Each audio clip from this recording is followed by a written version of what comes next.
عاملين ايه يا ابطال؟ يا رب تكونوا بخير كده. في الفيديو ده انا هتكلم عن المحاضره رقم 13 في سلسله ازاي تقدر توصل ل 30 نقطه يوميا. وفي المحاضره دي انا هختص بالبرايس اكشن بتاع يوم 1/8/2025. وعنوان محاضره النهارده How I get plus 90 بيبس in one day. ازاي قدرت اوصل لاكتر من 90 نقطه في يوم واحد. طبعا ده النكست ليفل بعد ما تبني الثقه الكافيه في حركه السعر، وتبني الثقه الكافيه في انك تقدر تشوف حركه السعر بشكل صحيح كل يوم، وابتديت تطبق ده على حساب ديمو. وبعد انتقالك من المرحله الديمو ابتديت تطبق ده على حساب حقيقي. ولما طبقت ده على حساب حقيقي واستمريت على فكره ان انت توصل ل 30 نقطه يوميا، هيكون تابع او هيكون نتيجه لده انك هتحب تنمو، هتحب توصل لنجاح اكبر، هتحب توصل لعدد نقط اكبر، وبالتالي ده هيترتب عليه انك عايز تحصل على عدد نقط اكتر من فكره ال 30 نقطه. وبالتالي ده النكست ليفل اللي انت هتوصل له من بعد استمرارك لفتره طويله من الزمن كونسيستنت، بتعمل نفس الحاجات بشكل واحد، بشكل سيمبل، بشكل بسيط، ما فيهوش اي لخبطه. ومجرد استمرارك على الحاجات البسيطه السيمبل اللي انت بتعملها كل يوم هتوصل لعدد نقط كبير جدا جدا يوصلك بعد فتره من الزمن للحريه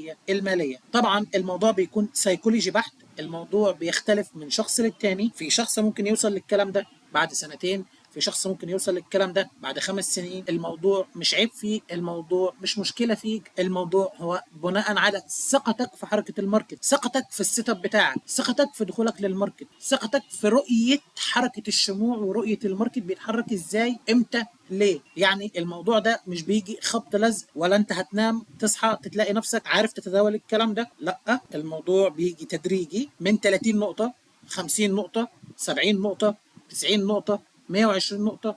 الموضوع بيجي تدريجي. ما ينفعش تنط من ال 30 لل 90، ولا ينفع لما تيجي تبدا بال 90. لازم لما تبدا بدايه متواضعه، وتسيب الوقت هو اللي يعمل الدور ده. انت مالكش اي يد، انت مالكش اي دور في الموضوع ده. صدقني، العامل الوحيد اللي ليه دور في الموضوع ده هو الوقت، مش انت. لو انت عليك، انت كل صفقه هتحس ان انت عايز تدخلها هتحس انك خايف، هتحس انك مرتبك، هتحس ان انت مش عارف احط الستوب لوس فين، مش عارف ادخل منين. كل دي حاجات بتيجي في بالك في بدايه تعليمك، في بدايه مذاكرتك للماركت، في بدايه دخولك لمجال التريدنج، مع ان الحاجات دي بتكون less important، او الحاجات دي بتكون اقل اهميه تماما. الحاجات دي كلها مش مهمه بالنسبه لي، انا مهم ان انا افهمك ازاي الماركت بيتحرك. كل ما انت توصل لدرجه عاليه من الخبره، كل ما انت توصل لدرجه عاليه من قرايه الحركه، كل ما الحركه دي بقت متوقعه. وطالما الحركه دي متوقعه، اذا رد فعلك هيكون مختلف عن ان الحركه دي تكون مش متوقعه، تكون الحركه غير مألوفه عليك. وبالتالي اللي عايز اوصله لك ان الموضوع سيكولوجي بحت. يعني الموضوع مش بايدك، الموضوع بيجي تدريجي، واحده واحده هتوصل لنتيجه، انا بوعدك نتيجه ما كنتش تتخيلها. جميل جدا. ومن حيث كده انا هدخل على السلايد الاولى.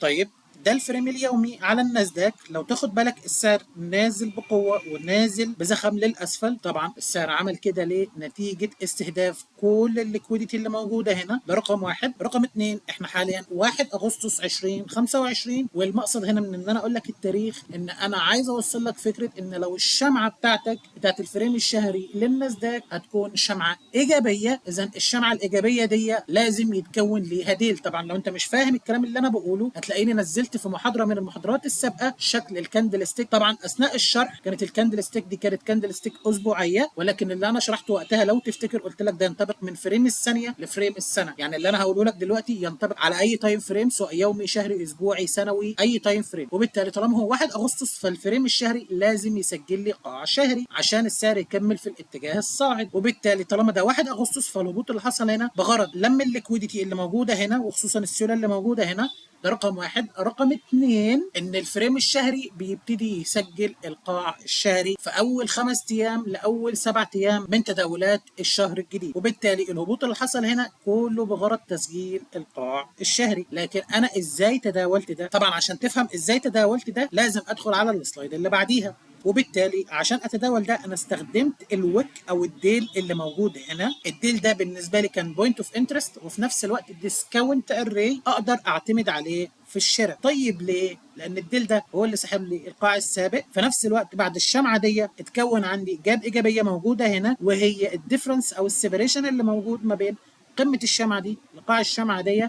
السيبريشن اللي موجود هنا اسمه فير فاليو جاب، وبالتالي الديل اللي موجود هنا هو ديسكاونت اري اقدر اعتمد عليه في حاله الشراء. جميل جدا. وبما ان انا بتداول على جلسه نيويورك وبستخدم في تداولاتي فريم ال1 مينيت او فريم الدقيقه، فبالتالي انا حاليا موجود على فريم الدقيقه وموضح لك جلسه نيويورك باللاين الازرق اللي موجود هنا، وهو الافتتاح بتاع الساعه 9:30 والاغلاق او الانتهاء اللي بيكون الساعه 11. لو تاخد بالك السعر اثناء الافتتاح بالمنظر ده، السعر نزل للديل اللي موجود هنا، صعد، السعر نزل بقوه للاسفل. هل لما السعر نزل بقوه للاسفل لكود الديل ده؟ طبعا لا. السعر لما نزل بالمنظر ده السعر ما لكودليش الديل اللي موجود هنا. ولما اقول لك لكود الديل ده معناه ان السعر نزل بالشمعه دي تحت المستوى صفر. طبعا انا ليه مستخدم فيبوناتشي هنا؟ لان انا بستخدم الديل ده كديسكاونت اري، ولو هستخدم الديل ده كديسكاونت اري فانا مهتم بالكوادرانس ليفل. طيب ايه الكوادرانس ليفل دي؟ هي ان ده البدايه بتاعت الديل، ده النهايه بتاعت الديل، ده الابر كوادرانت، ده اللور كوادرانت، ده الميد بوينت. تاني ليفل 1 هو الافتتاح بتاع الشمعه اليوميه، او بالمعنى الادق هو بدايه الديل. مستوى صفر هو نهايه الديل او القاع بتاع الديل. مستوى 0.25 هو اللور كوادرانت. مستوى 0.75 هو الابر كوادرانت. مستوى 0.5 هو الميد بوينت. طبعا كل ما السعر بينزل للاسفل اكتر كل ما السعر بيوفر لي فرص قويه جدا جدا للشراء. طيب ليه؟ لان السعر نازل بقوه، وطول ما السعر نازل بقوه فالسعر بيوفر لي ديسكاونت ديليفري. طيب ما في حين السعر بيوفر لي الديسكاونت ديليفري، فبالتالي انا عندي ده بدايه الديل. طب ما انا عندي ال 0.75 ده ديسكاونت، فيري ديسكاونت، ديب ديسكاونت، او ده اقصى منطقه للديسكاونت. طبعا مستوى صفر هو مستوى نهايه الديل او قاع الديل، والمستوى ده بيكون قاع الشمعه اليوميه. فبالتالي انا لازم ابقى حريص جدا وانا باخد التريد بتاعتي بحيث ان السعر ما يلكودش الديل ده. طيب هل انا عندي مشكله والسعر لكود الديل ده؟ لا بالعكس، السعر لو نزل اسفل الديل ده كنت هشوف انفجاره سعريه قويه للاعلى، لان كده انا خلاص اتاكدت ان السعر طالما خد الديل ده، طيب قاع الديل ده ما هو قاع شمعه يوميه، فبالتالي القاع الشمعه اليوميه ده في الاساس هو ديسكاونت اري. ليه؟ لان السعر فوقيه، يعني طول ما السعر هو نازل للاسفل كده السعر بيوفر لي ديسكاونت ديليفري، فبالتالي فرص نجاح الشراء بتكون عاليه. ليه؟ لان انا في مستويات ديب ديسكاونت، او انا في مستوى عميق جدا جدا من الديسكاونت. جميل جدا. وبالتالي عشان ادخل صفقه الشراء اللي هنا انا اعتمدت على الجاب اللي موجوده هنا بالشكل ده. الجاب اللي موجوده هنا هي عباره عن جاب سلبيه، مجرد ما السعر كسرها وعمل لي اغلاق بالشمعه دي الجاب دي اتحولت لانفرجن فير فاليو جاب، وبالتالي مجرد ما السعر حولها لي لانفرجن فير فاليو جاب انا كان دخولي من الجاب اللي موجوده هنا استهدافا ل 91 نقطه. جميل جدا. وبالتالي الانتري بوينت بتاعتي كانت من المستوى اللي موجود هنا، الستوب لوس بتاعي كان عند الجاب اللي موجوده هنا. لو تاخد بالك انا عندي جاب موجوده هنا، الستوب لوس بتاعي كان تحت الجاب دي، واستهدافي كان الجاب السلبيه اللي موجوده هنا بمعدل تقريبا من 91 ل 92 نقطه. جميل جدا.